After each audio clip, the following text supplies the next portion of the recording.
देखो, हम किसी शादी फंक्शन में जाते हैं, तीज त्योहार होता है, पर्व त्योहार होता है, तो हम बहुत अच्छे कपड़े पहनते हैं, महंगे से महंगे कपड़ा पहनते हैं, कलरफुल कपड़ा पहनते हैं, कॉस्मेटिक लगाते हैं। और उसके बाद सबसे अच्छा काम क्या करते हैं, अपने बॉडी के ऊपर, कपड़े के ऊपर सबसे जो घर में महंगा परफ्यूम होता है ना, उसको स्प्रे कर लेते हैं, छिड़क लेते हैं। और उसके बाद कपड़ा और हम महकने लगते हैं, बहुत अच्छी खुशबू आने लगती है। और हम सोचते हैं कि आहा हा, जिस फंक्शन में जा रहे हैं हमारे जाने से ही तो रौनक होगी, बड़ा मज़ा आएगा उस फंक्शन में हम जाएंगे। और कुछ लोग को देखोगे, खासकर सुनाने की आदत होती है उनके। अगर घर में भी आप जाओगे ना, तो उनके जो सेंटर टेबल होते हैं, डाइनिंग टेबल होते हैं, महंगे से महंगे परफ्यूम लगे रहेंगे। जब आप उनसे पूछोगे किस चीज़ का बोतल है इतना सुंदर, ये बहुत महंगा परफ्यूम है, ये मेरे बेटे ने भेजा है फ्रांस से, ये मेरे बेटे ने भेजा है अमेरिका से, लिस्ट बता देंगे। शायद नॉर्मल आदमी इन सब परफ्यूम का नाम भी नहीं जानता होगा। एक आम आदमी बेचारा क्या जानेगा कि भाई 8,000, 10,000, 12,000 का भी परफ्यूम होता है, क्योंकि उसको तो खर्चा चलाना है, जीवन में संघर्ष करना है। उसके लिए तो डीओ ही उपलब्ध हो जाए तो लगेगा कि वाह, बहुत बड़ा चीज़ उपलब्ध हो गया। अब देखो, यहाँ गौर करने वाली बात क्या है, परफ्यूम लगाना चाहिए, बहुत अच्छी चीज़ है। उससे आपका कपड़ा से तो खुशबू आता ही आता है, लेकिन परफ्यूम आपकी बॉडी को खुशबू से भर देता है, कपड़े को खुशबू से भर देता है, लेकिन आपके मन मस्तिष्क को कभी भी खुशबू से नहीं भरता है। एक चीज़ ध्यान रखना, आप बहुत ज़्यादा पार्टी फंक्शन महफिल में जाते हो ना, खासकर कुछ लोगों को झूठा सुनाने की, बड़का बनने की आदत होती है। वो क्या करेंगे, बहुत अच्छा साड़ी पहनेंगे, हीरे जेवरात सोना चांदी से लगे रहेंगे, परफ्यूम बहुत अच्छा लगाते रहेंगे। कुछ लोगों को तो आदत होती है कि गाड़ी में भी परफ्यूम रखते हैं, हर थोड़ी देर पे वो परफ्यूम अपने ऊपर स्प्रेड कर लेते हैं। और वो सोचते हैं कि अब हम फंक्शन में आ गए हैं, मतलब हम हैं जो सेंटर ऑफ अट्रैक्शन है, सब लोग मेरे चारों ओर बैठा रहे, हम अपने परफ्यूम की कहानी बताएं कि मेरा इतना महंगा परफ्यूम है। लेकिन आप गौर करना, ऐसे आदमी के ना पास भी कोई भी फटकना नहीं चाहता है। दूसरे लोग क्या बोलते हैं कि अरे उनको जाने दीजिए, उनको सरकने दीजिए, तब जाके हम खाना खाएंगे, उनको थोड़ा हटने दीजिए, तब हम उस सेंटर टेबल पे जाएंगे, उस फंक्शन के पार्ट बनेंगे, जाके वहाँ फ़ोटो खिंचवाएंगे। क्यों? क्योंकि उनके मन मस्तिष्क में ना वो खुशबू नहीं है। आपको जो खुशबू समाज में देगी, पहचान देगी, वो आपके मन का सोच है।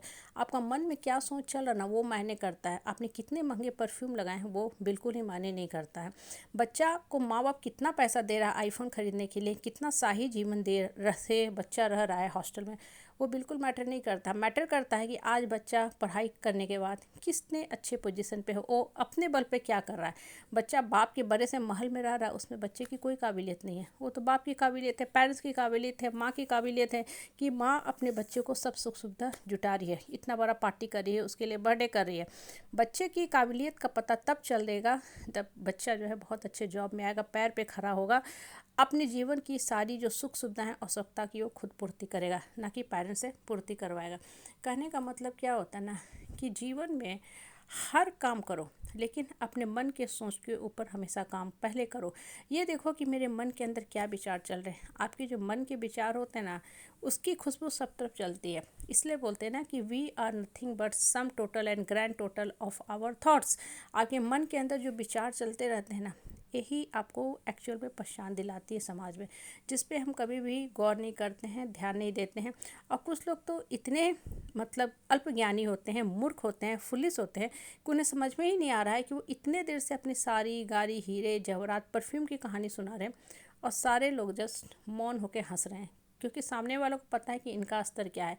इनका स्तर बस परफ्यूम तक है, बाहर घूमने तक है, सोशल मीडिया में फ़ोटो पोस्ट करने भर है, और कुछ इनके पास है ही नहीं। क्योंकि बात करने के लिए आपके मन में वैसे थॉट्स भी तो होने चाहिए, आपके कुछ ऐसे बात होनी चाहिए जिससे अगला भी मोटिवेट होके बढ़ सके।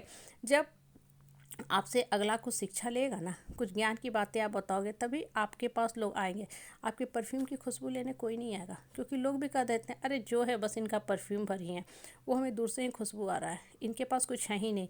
इसके पास बैठिए तो मन खराब हो जाता है। जब बात करते हैं, मुख खोलते हैं, तब पता चलता है कि कितने बड़े निरीह मूर्ख है ये लोग, क्योंकि इन्हें सिर्फ और सिर्फ फेंकने की आदत है, सुनाने की आदत है। क्योंकि इस तरह का जो आदमी होता है ना, वास्तविकता से कोसों दूर होता है। सुनाने का सहारा वही लेता है जिसके पास अपना कुछ नहीं होता है। जिसके पास ज्ञान होता है ना, उसको ये मैटर नहीं करता कि कितना महंगा साड़ी पहना है, कितना महंगा मोबाइल लिया है, क्या कॉस्मेटिक रखा है, कोई मैटर नहीं करता है। लोग उसके पास अनायास ही आ जाएंगे, और लोगों का एक जो ग्रुप होता है वो भी जुटता जाता है। क्यों? क्योंकि उनके पास ज्ञान का खजाना है जो उनको बढ़ने में मदद कर रहा है और औरों को भी बढ़ने में मदद कर रहा है। इसलिए हमेशा मन के अंदर पॉजिटिव सोच की खुशबू भरो, तभी जीवन का उद्धार होगा।